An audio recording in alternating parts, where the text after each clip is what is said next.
Life as We Knew It by Susan Beth Pfeffer. Chapter 2, May 18.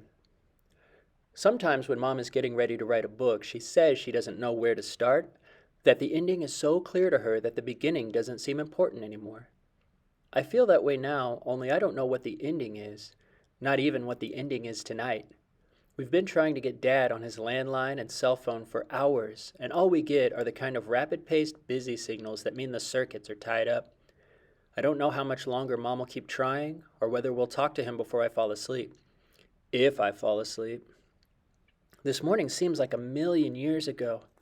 I remember seeing the moon in the sunrise sky. It was a half moon, but it was clearly visible, and I looked at it and thought about how tonight the meteor was going to hit it and how exciting that would be. But it wasn't like we talked about it on the bus going to school. Sammy was complaining about the dress code for the prom. Nothing strapless, nothing too short, and how she wanted a dress she could wear when she went clubbing. Megan got on the bus with some of her church friends and they sat together. Maybe they talked about the meteor, but I think they just prayed. They do that on the bus sometimes, or read Bible verses. The whole school day was just normal. I remember being bored in French class. I stayed for swim practice after school, and then Mom picked me up. She said she'd invited Mrs. Nesbit to watch the meteor along with us, but Mrs. Nesbit had said she'd be more comfortable watching at home.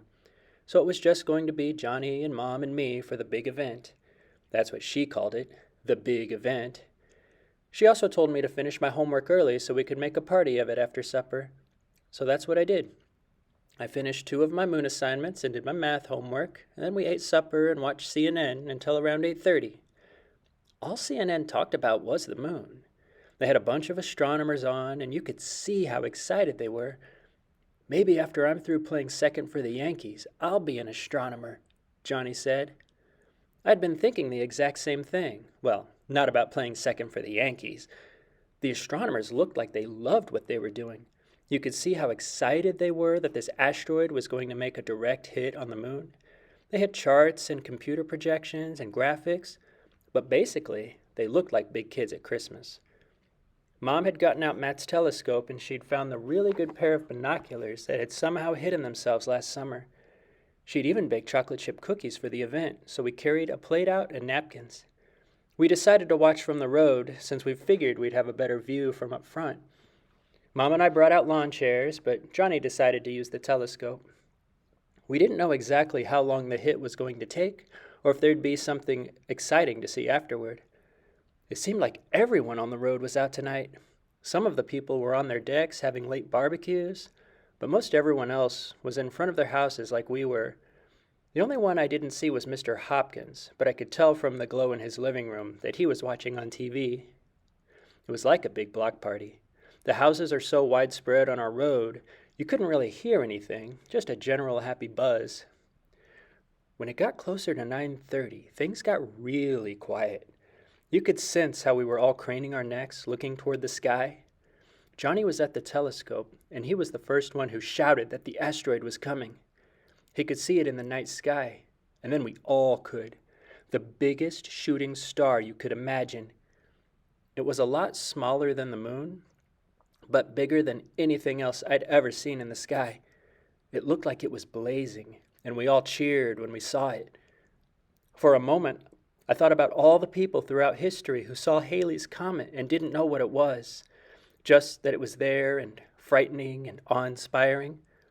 For the briefest flick of a second, I could have been a 16-year-old in the Middle Ages looking up at the sky, marveling at its mysteries, or an Aztec or an Apache. For that tiny instant, I was every 16-year-old in history, not knowing what the skies foretold about my future. And then it hit. Even though we knew it was going to, we were still shocked when the asteroid actually made contact with the moon, with our moon. At that second, I think we all realized that it was our moon, and if it was attacked, then we were attacked. Or maybe nobody thought that. I know most of the people on the road cheered, but then we all stopped cheering, and a woman a few houses down screamed, and then a man screamed, "Oh my God!" And people were yelling, "What? What?" Like one of us knew the answer. I know all those astronomers I'd watched an hour earlier on CNN can explain just what happened and how and why, and they'll be explaining on CNN tonight and tomorrow, and I guess until the next big story happens.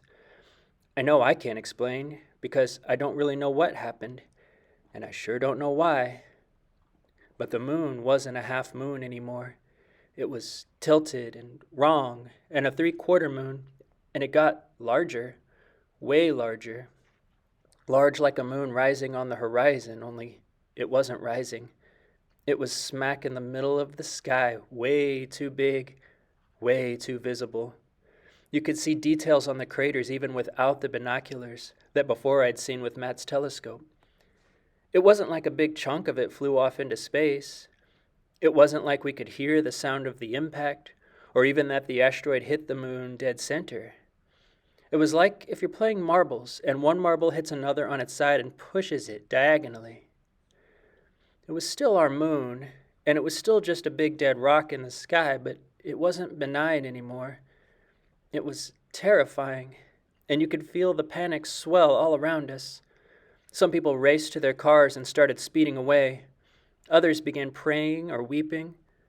One household began singing the Star-Spangled Banner. "I'm going to call Matt," Mom said, like that was the most natural thing in the world to do. "Come on in, kids. We'll see what CNN has to say about all this." "Mom, is the world coming to an end?" Johnny asked, picking up the plate of cookies and ramming one into his mouth. "No, it isn't," Mom said, folding her lawn chair and carrying it to the front of the house. "And yes, you do have to go to school tomorrow." We laughed at that. I had been wondering the same thing. Johnny put the cookies away and I turned the TV back on. Only there was no CNN. "Maybe I'm wrong," Mom said. "Maybe the world really is coming to an end." "Should I try Fox News?" I asked. Mom shuddered. "We're not that desperate," she said. "Try one of the networks. They'll have their own set of astronomers." Most of the networks were off, but our local channels seemed to be carrying NBC out of Philly. Even that was weird, because we get New York City feeds. Mom kept trying to get Matt's cell phone, but without any luck. The Philly news broadcasters didn't seem to know much more than we did, although they were reporting on some looting and general panic in the streets. "Go check how things are outside," Mom told me. So I went back out. I could see the glow from Mrs. Nesbitt's TV set. There was still some praying going on in someone's backyard, but at least the screaming had stopped. I forced myself to look at the moon. I think I was afraid I'd see it had grown even bigger, that it really was lumbering its way to Earth to crush us all to death. But it didn't seem to have gotten any larger. It was still off, though, still tilted in a funny way, and still too large for the night sky, and it was still 3/4. "My cell phone is out!" Someone screamed a few doors down, and she sounded the way we'd felt when we saw CNN was gone. Civilization had ended. "Check your cell phone," I told Mom when I came back in. So she did, and hers wasn't working either. "I guess cell phones are out in this part of the country," she said. "I'm sure Matt's okay," I said. "Why don't I check emails? Maybe he sent us one from his laptop." So I went online, or rather I tried to go online because our internet connection was dead. "He's fine," Mom said when I told her. "There's no reason to think he isn't fine. The moon is right where it belongs. Matt'll call us when he has the chance." And that was the one thing Mom said all evening that turned out to be true, because about 10 minutes later the phone rang, and it was Matt. "I can't talk long," he said. "I'm at a payphone and there's a line of people waiting for me to finish. I just wanted to check in and let you know I'm okay." "Where are you?" Mom asked. "In town," he said. "When we realized our cells weren't working, some of us drove to town just so we could phone in. I'll talk to you tomorrow when things aren't so crazy." "Be careful," Mom said, and Matt promised he would be. I guess it was around then Johnny asked if we could call Dad, and Mom started trying to reach him. But the phone lines were crazy all over. I asked her to call Grandma in Las Vegas, but we couldn't get through to her either. We sat down in front of the TV to see what was happening to the rest of the world. The funniest thing was that Mom and I both jumped up at the exact same moment to get the chocolate chip cookies from the kitchen. I beat her to it and brought the plate in. We all started devouring them. Mom would eat a cookie, sit still for a few moments, then get up and try Dad or Grandma. Johnny, who's really good about limiting the number of sweets he eats, just kept ramming cookies into his mouth. I would have eaten an entire box of chocolates if there'd been any in the house. The TV connection went in and out, but we never got cable back. Finally, Johnny thought to bring out a radio, and we turned that on. We couldn't get any of the New York stations, but Philly was coming in strong. At first, they didn't seem to know much more than we did. The moon got hit, like we'd been told it would, only something had been miscalculated. But before some astronomer could come on and explain to the rest of us just what had gone wrong, there was a bulletin.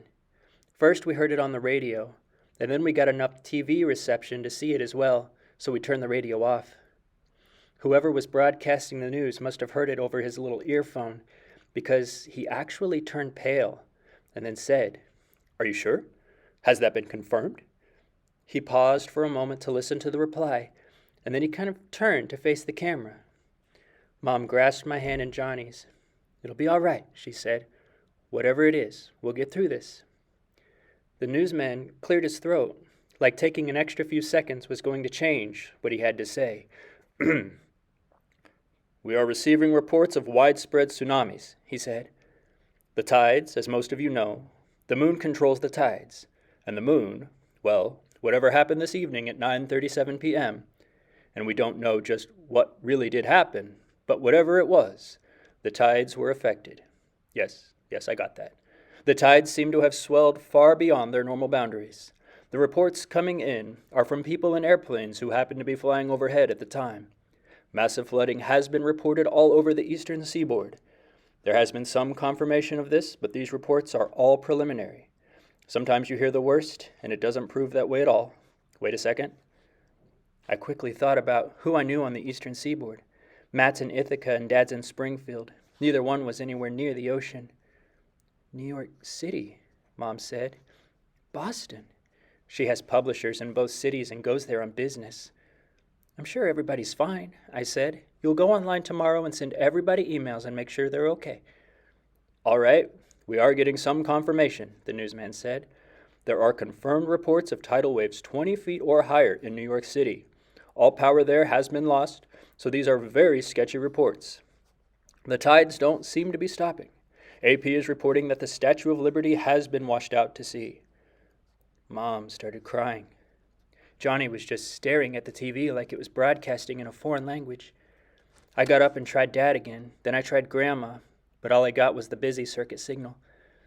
"We're getting an unconfirmed report that all of Cape Cod has been flooded," the newsman said.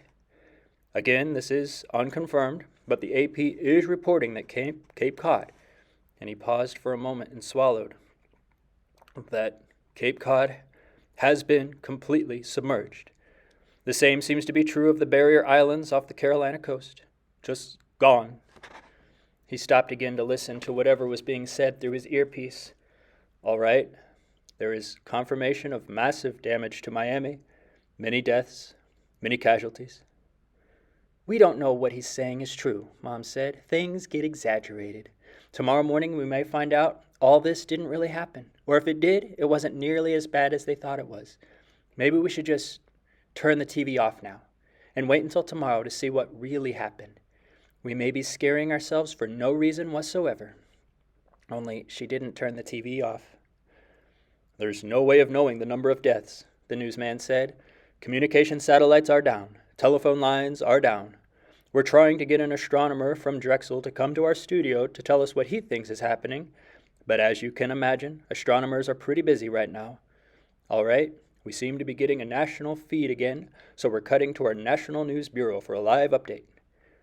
And there, suddenly, was the NBC anchorman, looking reassuring and professional and alive.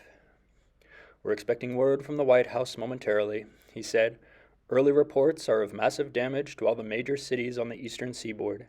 I'm coming to you from Washington, D.C. We have been unable to make contact with our New York City headquarters for the past hour, but here's the information as we have it.